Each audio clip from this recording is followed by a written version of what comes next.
On te croit dans un monde civilisé, mais c'est vraiment la jungle. Et dans cette jungle, si t'as envie de vivre, t'as intérêt à faire partie des animaux les plus forts. Si tu fais partie des autres, tu es juste un bout de gibier bon à sauver ton cul en courant toute ta vie. Mais tout ça, c'est de la loterie. Et tout se décide à ta naissance. Soit t'es né pauvre, comme la grande majorité, et tu encaisses la puissance des autres, et tu marches au pas. Mais à force d'être humilié, tu deviens parfois violent. Soit t'es né riche, et alors tu fais gaffe à ton fric.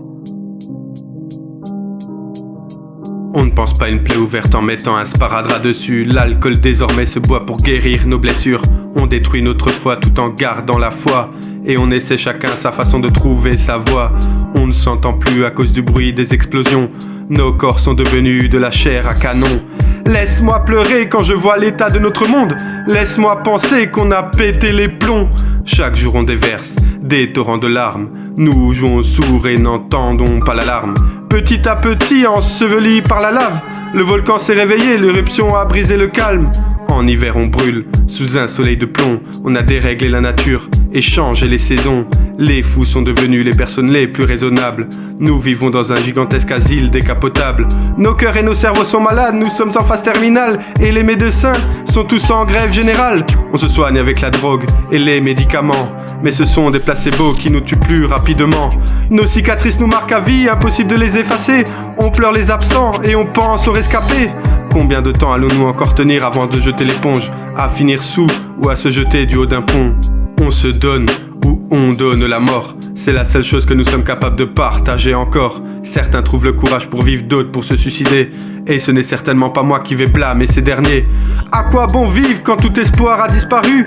À quoi bon vivre quand on sait qu'on va droit dans le mur? On est entouré et on finit seul avec son ombre, au milieu de fantômes dont on connaît les noms. On se retrouve noyé par les flaques de larmes. On reste marqué à jamais par tous nos drames.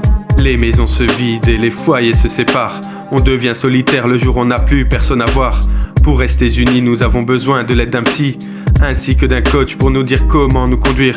Il faudrait devoir passer un permis pour pouvoir s'aimer et recevoir des amendes en cas de manque de complicité. Aimons-nous au grand jour, arrêtons de nous cacher. L'amour ne doit pas rester cloisonné. On se regarde souffrir en silence et on fuit nos problèmes, jusqu'au jour où plus personne ne nous dit je t'aime. L'amour fait autant de bien que de mal, il est si cruel. L'amour est éphémère, arrête de croire qu'il est éternel. Nous sommes riches de nos erreurs et pauvres de nos choix. Il n'y a pas d'inégalité entre les hommes à ce niveau-là. Nous avons vendu nos principes et nos valeurs contre de l'argent. On fait toutes sortes de tests pour se sentir plus intelligent. On se croit cultivé en sortant des proverbes et des citations, mais nos personnalités sont vides, nous n'avons plus d'inspiration. On se croit cultivé en sortant des proverbes et des citations, mais nos personnalités sont vides, nous n'avons plus d'inspiration. On sait s'y prendre pour faire souffrir et humilier, mais on est incapable de faire le bien et de consoler. Nos gestes sont remplis de colère et de violence. On se bat sans cesse pour des causes qui n'ont aucun sens. On crée des problèmes qui n'ont pas de solution. On commet toujours les mêmes erreurs, mais on dit à chaque fois retenir la leçon. Il serait temps de faire notre autocritique, car la situation est devenue catastrophique. Comment sortir du coma dans lequel nous sommes plongés? Nous avons 1000 fois dépassé le record d'apnée. À force de creuser, nous avons pourri le fruit jusqu'au noyau. La vague va déferler d'un jour à l'autre et nous noyer. Nous sommes moins forts que les éléments. Ils nous le rappellent pourtant assez souvent. Mais on se sent invincible et pensons renaître tel des phénix, emportés par les flots à dériver dans le Styx. Le reflet dans le miroir est déformant. On se voit plus beau que l'on ne l'est vraiment. Nos plaies mettront des décennies à cicatriser. Il serait peut-être plus judicieux de nous amputer. Nos plaies sont le douloureux souvenir de notre passé. Voilà pourquoi nos corps en sont jonchés.